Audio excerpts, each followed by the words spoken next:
ou de dangereux psychopathes. D'ailleurs, certaines cellules du bloc C12 sont équipées d'écrans en plexiglas pour éviter que les gardiens ne deviennent des cibles pour les détenus. Jets de fléchettes, ou pire encore. Il y a certains détenus ici qui utilisent leur matière fécale, ou leur urine, ou différents autres liquides pour attaquer les gardiens.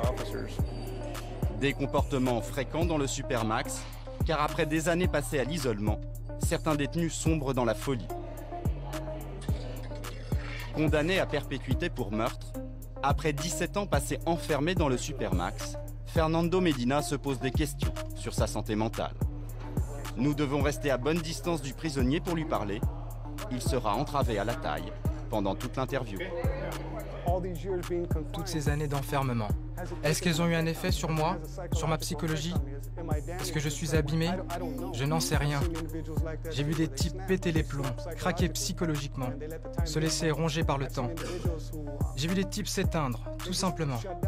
Ils refusent de communiquer et ils s'éteignent.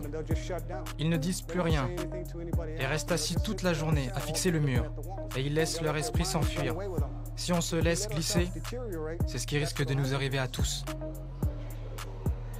La solitude, le silence, des gardiens comme seuls interlocuteurs pour toute une vie.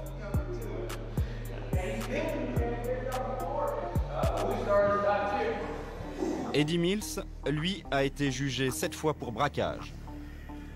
Condamné à perpétuité, ici, il est considéré comme un bon élément. C'est d'ailleurs pour cette raison qu'on nous a laissé l'approcher. Mais sécurité oblige, pas question d'entrer dans sa cellule avec lui. Je pense que la chose qui me manque le plus, c'est le contact humain.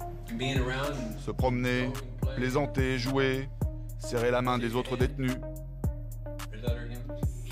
Ça me manque. En prison, Eddie a aggravé son cas. Membre d'un gang néo-nazi, il a poignardé un autre détenu.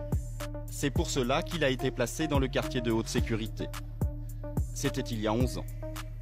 Depuis, Eddie vit 23 heures par jour dans cette cellule sans fenêtre. Pour tuer le temps, il s'est mis à l'espagnol et au français. Ces jours-ci, il entame un cycle de droit des affaires.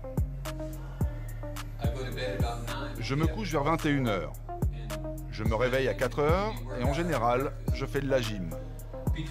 Après le petit déjeuner, je commence à étudier. Je lis, je révise ma grammaire ou mes cours de droit. En ce moment, j'apprends le vocabulaire et les bases du droit des affaires.